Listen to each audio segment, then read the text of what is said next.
Assalamualaikum warahmatullahi wabarakatuh. Nahmaduhu wa nusallimu ala rasul karim amma ba'd. Allahumma alimna marusida umurina wa inna min suri anfusina wa min sayyiati amalina. Hadirin yang dirahmati Allah, di dunia ini hadirin ada dua kerja, ada dua usaha. Usaha yang nampak, yang dimengerti oleh setiap orang, usaha atas kebendaan. Yang mereka semua paham hasilnya, usahanya pun paham. Ini semuanya mereka paham, Pak. Usaha atas kebendaan, usaha nampak. Satu lagi usaha yang tidak nampak, usaha gaib. Yang dulu usaha ini hanya para nabi yang melaksanakannya, Pak. Nabi mengajak manusia, membimbing manusia dari arah kegelapan menjadi arah yang terang. Mengajak daripada kesempitan dunia kepada kelapangan akhirat. Mengajak manusia yang tadi mengenal Allah sampai kenal pada Allah. Inilah kerjanya, Pak. Yang akan membuka mata hati kita. Kenapa kita hidup ini di dua alam, Pak? Alam gaib dan alam nyata. Dan alam gaib juga sekarang, Pak, ada. Nampak bagi orang yang dibuka mata hatinya, Pak. Pada semua manusia ini diatur, dikuasai perkara gaib, Pak. Maka kita, karena kita belum terbuka mata hati kita, kita tidak memahami perkara ini. Nah, bagaimana mungkin, Pak? Kita punya kaca, kacanya gelap, bagaimana bisa melihat bayangan kita sendiri? Mustahil, Pak. Tapi kalau kacanya bersih, bisa melihat wajah kita sebenarnya. Begitu, Pak. Maka usaha ini usaha membuka tentang hati nurani kita. Membuka atas kepahaman tentang hakikat kehidupan kita. Orang yang mau dia meraih hidup bahagia dunia akhirat, ingin mendapat kemenangan nanti di akhirat dunia akhirat, ingin mendapatkan ridha Allah Subhanahu wa taala, Pak. Inilah usaha ini, Pak. Hadirin yang dirahmati Allah, ini, Pak. Jadi agama ini, Pak, sebenarnya dulu ditawarkan. Dulu Rasulullah pertama-tama yang dibawa usaha ini, Pak, pertama yang dijalankan setelah Nabi lantik jadi Nabi, mendakwahkan ini agama, mendakwahkan ini iman, sehingga agama ini wujud sama sekarang ini oleh kita rasakan.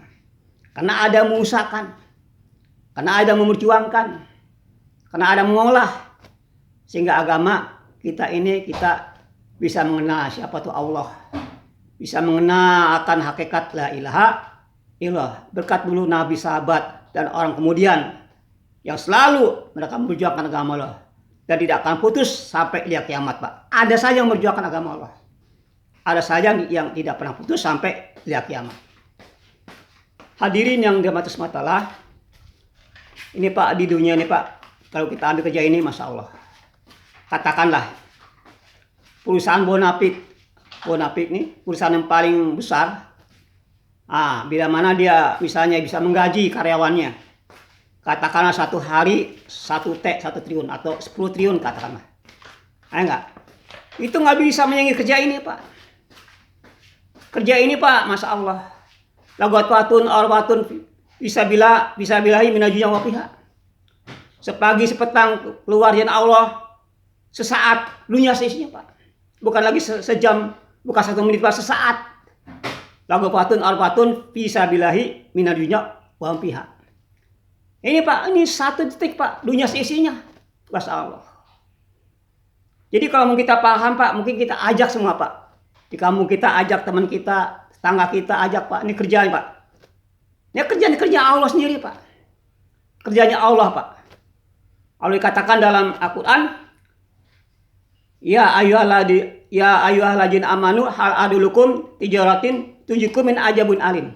Tu'minu billah wa rasulihi wa tujahidu bi amalikum anfusikum khairakum in kuntum ta'malun. Hai orang beriman, maukah aku tunjukkan satu bisnis perniagaan yang mana bisnisku ini, kata Allah, bisa menyelamatkan kamu dari api neraka, bisa menyelamatkan dari azab api neraka. Apa, Pak, yang ditawarkan bisnis ini, Pak? Tu'minu billah, beriman pada Allah, wa rasulihi, beriman pada Rasul, bi amalikum, dengan harta kita, bi amwalikum, apusikum, dengan hak diri kita. Khairakum in kuntum ta'malun. Itulah yang baik bilang kamu nggak tahu. Ini tawaran Allah sendiri, Pak. Bagaimana Pak Allah menawarkan bisnis kepada hambanya? Bagaimana nggak kemuliaan, Pak? Masya Allah. Kalau diberikan sekarang nggak muat, Pak. Sesaat aja, Pak, ini kata dunia sisinya. Subhanallah. Subhanallah. Maka di zaman Nabi, sahabat tanya, ya Rasulullah, apakah ada amalan bisa memilih orang yang fisabilillah keluar jalan Allah untuk memperjuangkan agama Allah? Tidak ada, kata Rasulullah. Tidak ada amalan bisa memilih orang fisabilillah. Katakanlah orang yang fisabilillah Pak 40 hari, ya, dia keluar jalan Allah. Yang di rumah nih Pak, dia terus zikir sampai 40 hari, nggak pernah berhenti itu zikir Pak.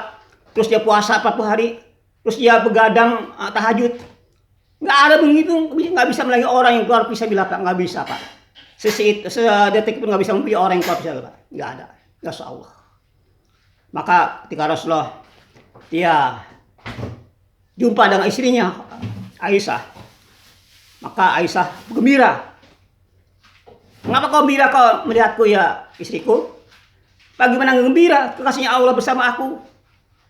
Apa kata Rasulullah? Wahai istriku, ketahuilah, orang yang keluar jalan Allah, suaminya pergi, istrinya di rumah, yang menjaga bukan lagi aku, tapi Allah sendiri yang menjaga istri itu Pak, orang itu Pak. Masya Allah. Bagaimana kemuliaan Pak? Masya Allah. Orang yang keluar jalan Allah dijaga Pak rumahnya Pak sama Allah.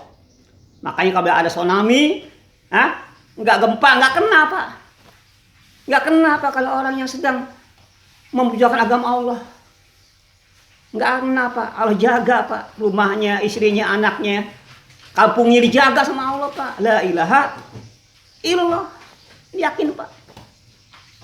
Intan surlah yang syukur wa sabit aqdamakum. Barang siapa yang ngebantu agamaku, aku bantu lagi kamu dari musuh-musuhmu yang tegak. Ini Pak, bantu Pak. Kalau kita bantu agama Allah, bukan orang lemah perlu dibantu, bukan Pak. Dengan bantu agama Allah ini ingin memuliakan kita Pak. Sebenarnya Pak, Allah nggak butuh dengan kita, dakwah kita, Allah nggak butuh. Kalau bisa dengan nyamuk bisa dakwah, ikan pun bisa dakwah Pak. Ikan berhuruf kalimat la ilaha Pak. Langsung orang masuk Islam, orang kafir. Melihat aja ikan sisik ada huruf la ilaha illallah. Pohon bisa dakwah Pak. Enggak berbentuk pohon itu la ilaha illallah, akhirnya orang kafir masuk Islam. Udah Pak. Enggak perlu kita, benar. Tapi ingin memuliakan kita, maka Allah ambil kita. Ya, jadi ini siapa Pak yang boleh Pak? Siapa pun yang ambil ini Pak, ini boleh saja. Boleh saja Pak, ini kerja mulia Pak. Kerja yang tadinya orang itu mungkin dosa berimpulan dengan dosa. Enggak, katakan dia bekas mantan preman ya.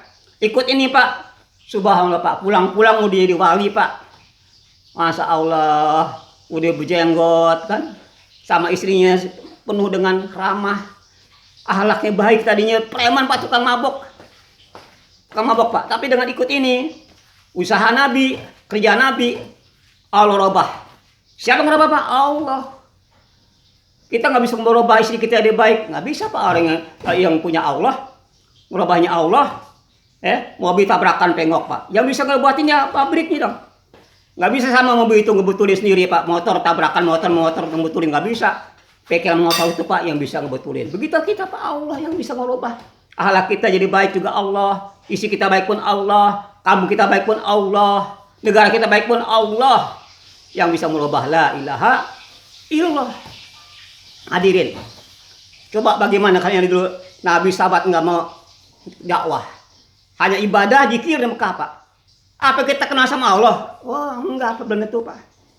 Apa ada masjid? Enggak ada, masjid paling bangunan doang. Bangunan apa ini ya? Begitu. Begitupun kalau hari ini kita nggak mendakwakan agama Allah, bagaimana Pak cucu kita Pak, anak kita Pak, generasi nggak kenal sama Allah Pak. Terus terang aja Pak. Terus terang. Kalau nggak kita dakwah ini, anak kita nggak kenal siapa tuh Allah. Bini kita nggak kenal sama Allah Pak. Adanya kita sholat Pak, ada yang dulu dakwah. Ada yang ngaji, mungkin dulu ada yang dakwah. Ada masjid penuh, ada yang dakwah. Adanya Ka'bah, semuanya karena kebaikan itu sumbernya ada sumber kebaikan dakwah. Segala kebaikan apapun sumber daripada dakwah la ilaha illallah. Umul ama dakwah. Tidak, ibunya amal itu ada, dakwah, amal akan hidup. Ya, ibunya dakwah nggak ada, amal nggak ada. Ibunya nggak ada, gimana? Mau kobotipnya nggak jalan, ya gerobongnya macet. Nah itu Pak, jadi bapak-bapak yang ingin bagaimana ngerubah dirinya jadi baik, nggak ada cara lain Pak. Zaman sekarang Pak, nggak ada lagi cara ini, cara yang akan paling jitu Pak. Paling canggih Pak, yang akan merubah orang jadi baik. Ya, kullu nafsi jatuh maut. Setiap orang pasti akan merasakan kematian Pak. Ini Pak, ini perlu. Jangan mati kamu sebelum persiap iman kamu benar. Jangan mati sebelum sempurna amal kamu benar. Mati musibah besar Pak. Kalau orang yang belum siap imannya, agama juga yang kuat diamalkan, mati. Gimana Pak? Masya Allah. Kita mati dalam karena ibadah, taat pada Allah kan enak Pak. Nah orang Pak mati bagaimana hari-harinya? Sibuk ibadah, mati lagi ibadah. Sibuk ngaji, lagi ngaji, dia mati. Ya, bagaimana hari-harinya Pak? Kalau sibuk dia di bengkel, mati di bengkel mati. Ya, sibuk dia hari-hari di jalan mati Pak. Jadi apa-apa yang dia kerjakan itulah yang nanti akhir hayatnya. Man kana akhiru kalami la ilah dakhala jannah. Ini Pak. Hadirin yang dimati semata lah. Jadi ini Pak, ini bagaimana Pak cara kerja ini Pak? Nggak perlu Pak, nggak perlu kita daftar, nggak perlu kita pakai permohonan, langsung Pak, langsung bisa Pak. Ya, orang berani Pak sekarang datang ke rumah nawarin popse dan nawarin ini sembako, nawarin ini mentega, datang ke rumah. Ini nawarin iman Pak, ini bisnis iman Pak. Bapak orang ngajak orang tadinya nggak beriman, sehingga Bapak beriman. Semua iman dia ke kita Pak. Sholatnya ke kita, sholatnya kerjakan. Enggak, dia pergi haji ke kita, dia umroh ke kita, ya. Dia nggak lagi punya anaknya kita, karena dia ngajar anaknya. Semua ke kita Pak, ya. Ke kita Pak yang pertama. Begitu dia ngajak terus ke kita semua Pak. Ke kita semua. Ini bisnis iman Pak. Bukti apa? Pak? Nggak ada lagi usaha nih Pak. Masya Allah. Jadi kalau Bapak pengen jadi orang yang orang yang terkaya, ini Pak, dia kerja bisnis ini Pak. Kalau Bapak orang jadi orang yang terkaya nanti di akhirat Pak. Ini dengan kerja kita mengajak manusia. Bisnis iman, ya, bisnis iman Pak. Ini bisnis dunia berapa sih Pak? Setiap hari Pak. Bisnis iman, Bapak tahu nggak iman Pak? Satu jarah iman itu dikasih harga 10 juta dunia Pak. Subhanallah walhamdulillah walahu akbar la ilaha wala quwata. Itu Pak di taman pohon yang besar pohon 2200 tahun kuda itu muter ke pohon itu tidak bisa Pak menjangkau Pak. Itu hanya baca subhanallah walhamdulillah wala ilaha walahu akbar. Itu baca tasbih doang. Bagaimana Bapak Quran Bapak yang baca? Maka nggak muat Pak. Dulunya nggak muat kalau diberikan sekarang Pak. Mana wadahnya nggak ada. Nanti setelah di akhirat baru tuh nampak Pak. Masya Allah. Mati dulu. Ya mati dulu baru Pak. Pak kalau kita ibadah sama Allah Pak, upahnya nggak nanti Pak. Sekarang cash. Kalau kita kerjaan digaji setelah sebulan kan. Tapi kalau kerja sama Allah Pak, cash langsung Pak. Sehari ini juga Bapak kerja langsung digaji. Tapi nanti berikan akhirat Pak. Di sana di Pak. Mati dulu Pak ya. Di akhirat dulu. Nggak muat sini Pak. Nah ini Pak, ini Allah nggak ngutang-ngutang Pak. Allah nggak ngutang-ngutang sama hambanya Pak yang taat sama Allah. Karena surga bukan ibadah kita Pak. Bukan karena kita sholat rajin surga, doa rajin, bukan Pak. Ibadah itu untuk membersihkan hati kita. Bapak zikir untuk membersihkan hati Bapak. Bapak ta'lim untuk membersihkan hati Bapak. Bapak selawat untuk membersihkan hati Bapak. Bukan untuk mendapatkan surga, bukan Pak. Surga jelas daripada rahmatnya Allah. Jadi jangan kita merasa ibadah kita bisa ke surga. Oh enggak Pak. Nggak bisa Pak. Seperti contoh Pak ya. Kita ingin beli mobil yang mahal sekarang ya. Kapan lah Pajero ya. Harga mobil katakan sekarang berapa Pak Pajero Pak? Berapa juta tuh? Nah, katakanlah setengah juta, 700 juta ya. 1 M lah katakan. Kita punya uang cuma 100.000 Pak. Mana mungkin beli Pajero yang harga 1 M? Nggak mungkin ya. Punya 100.000 membeli Pajero yang harga 1 M bisa nggak Pak? Dikasih nggak? Tapi karena kasihan, udah dah, kamu punya 100.000 ya, nih ya apa Yul saya kasih kamu, sini uang 10 ya, 100.000 biar nggak apa-apa. Kalau nggak sama surga Pak, bukan karena ibadah kita, bukan. Kita yang getol zikir, yang getol baca Quran, bukan Pak. Jangan salah paham Pak, surga itu rahmat Allah jelas. Dengan rahmat Allah bukan dengan ibadah kita Pak. Ibadah tuh yang Bapak kerjakan sholawat, Bapak zikir untuk membersihkan hati kita Pak, supaya hati kita bersih dengan ibadah Bapak. Ini Pak harus dipahami Pak. Ini pahami Pak, jangan salah paham Pak. Gagal paham bahaya. Kalau gagal dalam Bapak bikin mobil, mobilnya nggak jadi. Tapi gagal secara ini Pak, bahaya dong ya. Gagal Bapak memahami hakikat agama, bahaya Pak. Maka benar nih iman Bapak. Jangan sedikit ada sedikit atau keraguan sedikit pun, jangan Pak. Aduh. Yakin Pak yang benar Pak. Yakin yang benar pada Allah Subhanahu wa taala. Hadirin Allah Pak. Masya Allah kalau Bapak ini Allah Subhanahu wa taala sayangnya Pak. Orang yang tadinya jauh sama Allah, nggak pernah datang ke masjid, nggak pernah duduk untuk bersimpuh di masjid. Tak tahu udah datang pada Allah, datang ke masjid. Masya Allah, bagaimana sayangnya Allah pada orang itu Pak, Masya Allah. Ya, sayang dikatakan seperti katanya Pak, seperti orang yang di padang pasir bawa ontanya hilang. Di situ ada ada makanan yang dia buat perlu makan, lalu hilang itu onta sama makanannya. Karena sedih Pak. Sampai tidur saatnya tidur, begitu bangun, tahu muncul onta dan barang-barang tadi. Begitu begiranya itu Allah Pak. Begitu Allah, orang yang tadi maksiat dan durhaka, lalu datang menghadap Allah, menangis atas dosa-dosanya. Begitu Pak Allah gembiranya pada orang yang tobat Pak. Nah bagaimana gara-gara orang tobat, gara-gara Bapak lagi? Bagaimana gembira Allah pada kita Pak, yang ngajak tadi orang jadi sadar Pak. Masya Allah, bagaimana gembiranya kepada orang yang suka ngajak orang taat pada Allah Pak. Subhanallah, nggak bisa bayangkan Pak Allah gembiranya Pak. Lama kalau bisa Pak, dengan kuat Allah bisa saja orang beriman semua. Taat sebagaimana Nabi bisa. Taat sebagai Rasulullah Pak. Semua manusia bisa saja, Allah kuasa.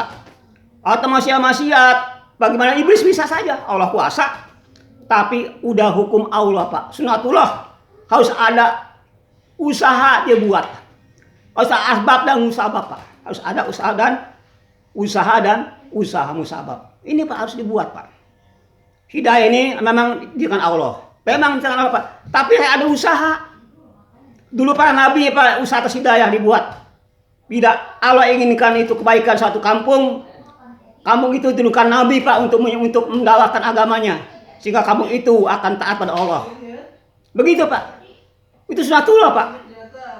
Nah semua nabi yang ingin mendakwakan agama Allah Pak, tepatnya di masjid. Masjid sentra hidayah. Sentra hidayah Pak di masjid. Orang yang tadinya nggak kena agama, datang masjid kena agama. Orang tadi nggak sholat, masjid jadi sholat. Nah di masjid ada usaha dibuat. Enggak, bukannya sholat aja di masjid Pak, hanya sholat, zikir, bukan. Dibuat amalan bikin orang tuh dapat hidayah. Dibuat amal dakwah di masjid. Dibuat belajar mengajar di situ, sehingga orang tahu agama, tahu ilmu. Ada namanya pembelajaran. Dibuat ibadah, zikir. Dibuat suatu organisasi sosial. Untuk bagaimana melayani masyarakat, melayani orang yang kebutuhan. Ini 4 amal Pak di Masjid Nabawi Pak. Bila ada amal itu Pak di Masjid Nabawi Pak, ada di kampung kita. Kampung kita sama dengan Masjid Nabawi Pak. Nah, keberkahan sama dengan keberkahan yang ada di Masjid Nabawi zaman dulu Pak. Kenapa sama amalnya? Gelombang sama, maka sama pula Pak. Akan ada Pak suara. Karena gelombangnya sama. Channelnya sama, begitu Pak. Ini Pak kita buat Pak, agar bagaimana kampung kita nih, kampung yang penuh dengan kerahmatan, yang masih banyak dikatakan di sana muncul Pak keberkahan dari langit dan bumi. Walau ala qura barakatin bisa mai. Baik siapa penduduk negeri beriman, beramal saleh, aku buka keberkahan yang ada dari langit dan ada dari bumi Pak. Kalau satu kampung beriman, maka ada keberkahan pada kampung itu. Ini Pak, minimalnya kampung itu Pak ada berjamaahnya, sholatnya ramai. Ini satu Pak. Kedua, ada bangun malam minta ampun atas ampunan dosanya. Yang ketiga, ada orang yang bersilaturahmi, mengunjungi dari rumah ke rumah, ke pintu-pintu menyampaikan la ilaha illallah. Nah, bila tiga ini amal ada Pak, insya Allah Pak, kamu itu berkah. Kalau sudah berkah Bapak nggak perlu lagi ke TKW, ke Amrak, nggak perlu. Di kamu pasti ada sumber kehidupan, ada keberkahan. Ya, bagian dulu Nabi buat Pak, Nabi Ibrahim buat Pak amalan Pak, sehingga berkah Pak. Yang tanya kelantang-kelontong itu apa? Mekah, ya. Jangan pun manusia Pak, jin pun nggak betah Pak. Waktu itu Pak, jangan pun manusia ya, jin nggak betah Pak. Karena nggak ada tanda-tanda kehidupan Pak. Tapi setelah buat amalan dibuat, Masya Allah Pak, itu keluar jam-jam Pak dari kaki Ismail Pak. Keluar jam-jam Pak, Masya Allah. Itu keberkahan datang Pak. Sehingga orang datang Pak, Halifah datang Pak, untuk ambil manfaat Pak, Masya Allah. Sehingga berubah tuh kampung Pak. Karena ada amal dibuat Pak. Begitu Pak, kamu nggak Pak kalau dibuat Pak, Masya Allah. Akan ada keberkahan. Akan ada bantuan Allah. Kalau ada tsunami Pak, tsunami itu muter-muter Pak. Nggak kena kamu apa Pak. Kalau ada itu Pak, kalau ada usaha dibuat Pak. Tsunami Pak nggak kena ke rumah Bapak atau kamu apa Pak. Muter-muter Pak seperti akuarium. Janji Allah Pak. Orang yang ada amal agama yang komplit, Allah akan datang keberkahannya, datang daripada pertolongannya, datang daripada kodratnya Allah. Ini Pak janji Allah yang kita harus pahami. Siapa ya? Mudah-mudahan Bapak ada minat untuk bagaimana meneruskan ini kerja. Bagaimana kita nih bisa ada bagian. Karena agama Islam Pak akan bangkit lagi. Akan bangkit, akan maju sebagaimana zaman Nabi Pak. Tapi kitanya ini Pak, mau nonton apa mau ambil bagian, apa jadi pemain. Kalau Bapak nonton Pak pertandingan yang menang, yang entak, yang pemain yang dapat piagam, jangan nonton gigit jari Pak. Tapi begitu kalau ini Islam bangkit lagi, nanti Islam akan kembali jaya lagi. Gimana dia lagi namanya Pak? Satu khalifah Pak. Tidak lagi negara-negara Pak. Ya, karena Islam Pak tidak ada ras, tidak ada suku, tidak ada negara, tidak ada bangsa. Satu Pak. Khalifah satu. Nanti akan wujud Pak. Ya, tidak ada lagi ras, suku, bangsa, negara. Satu Pak. Bagi zaman Khalifah Umar. Dunia Pak penuh keberkahan. Orang lahir langsung digaji Pak. Asal lahir laporan Maksud Umar dapat gaji Pak. Sedunia Pak. Ini akan datang Pak, akan wujud lagi kalau kita ambil agama Pak sempurna. Orang-orang non Islam akan lari Pak. Orang lari Pak daripada Islam. Kalau Islam itu benar-benar diamalkan sungguhnya. Nggak perlu banyak Pak, yang sedikit tapi bermuntu Pak. Sekarang banyak orang Islam. Tapi mana muntunya, mana kekuatannya, mana kualitasnya nggak ada. Kalau zaman sekarang ada iman sebagai iman sahabat Pak. Zaman waktu perang di Perang Badar, iman sekarang Pak ini ada iman sebagaimana Perang Badar 13 Pak, cukup untuk mengalami satu negara ini Pak. Untuk menyelesaikan masalah Pak. 13 imannya sebagai sahabat Pak zaman sekarang akan datang ke Allah Pak. Maka di Perang Badar dikatakan Rasulullah menangis doa. Ya Allah, kalau hari ini Islam kalah, mungkin tidak ada lagi yang menyembah Engkau sampai kiamat. Begitu tangisan Rasulullah Pak. Sehingga datang ke Allah Pak. Malaikat datang dari langit. Membantu daripada orang Islam. Setelah Islam menang Pak. 3.000 kalah keok dengan 3 orang Pak. Kenapa Allah bantu? Allah bantu Pak. Tadi perang Hunai, keyakinan salah. Wah kalau kita nih banyak pasti kita menang nih. Kalau kami sedikit. Nah ini keyakinan salah Pak. Al-Tarbiyah. Sehingga malah kalah Pak sama orang kafir. Padahal kafir itu sedikit, orang Islam banyak. Karena keyakinan salah. Allah gak mau itu. Tapi di perang ini Pak. Di perang Badar. Di perang Uhud. Ini saya yakin enggak. Di situ Pak udah melanggar amirnya. Melanggar ketentuan amirnya. Amirnya Rasulullah. Jangan turun sebelum ada perintah. Nah, mereka turun Pak, padahal belum ada perintah mengambil ghanimah. Sehingga itu siasat. Orang kafir balik lagi Pak, nyerang dari atas. Maka kocar kacir Islam Pak. Mereka enggak perintah Allah, perintah Nabi-nya dilanggar Pak. Maka Allah enggak bantu Pak di perang Uhud Pak. Ya, mereka nggak taat amirnya, mereka ada mencintai ghanimah. Allah nggak bantu Pak. Jadi gitu. Sekarang walaupun Nabi nggak ada lagi Pak, tapi kita kata Nabi kita taatin, tertib Nabi taatin nggak mudah Pak. Maka Allah bantu walaupun Nabinya nggak ada. Tapi kalau Nabinya ada, tapi dilanggar tertib Nabinya, Allah nggak bantu Pak. Walaupun Nabinya bersama mereka Pak. Ini harus dipahami Pak ya. Mudah-mudahan kita bisa memahami perkara ini dan kita terus istiqomah dalam kita memperjuangkan agama Allah. La ilaha illallah. Subhanallah hamdihi, subhanallah hamdika, astagfirullahaladzim. Assalamualaikum warahmatullahi wabarakatuh.